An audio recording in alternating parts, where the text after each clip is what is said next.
రాష్ట్ర ప్రభుత్వం ప్రతిష్టాత్మకంగా సన్నబియ్య కార్యక్రమం ఈ ఉగాది కానుకగా ఇవ్వడం జరుగుతుంది.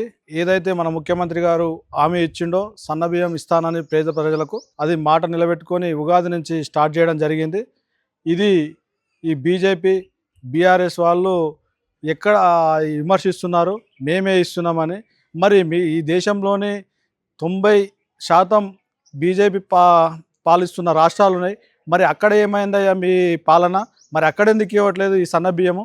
మరి మేము మన కాంగ్రెస్ ప్రభుత్వము మన రాష్ట్రంలో సన్నబియ్యము సీఎం రేవంత్ రెడ్డి గారు చెప్పినట్టుగా సన్నబియ్యం పేద ప్రజలు ఆనందంగా ఉంటారని ఇస్తే దాన్ని మీరు విమర్శిస్తారా? ఇది మీకు తగునా? మీరు ఏ వాటా ఎంత ఇస్తున్నారో మీరు బీజేపీ ప్రభుత్వం గుర్తించాలి, మరి కేంద్ర ప్రభుత్వం గుర్తించాలి.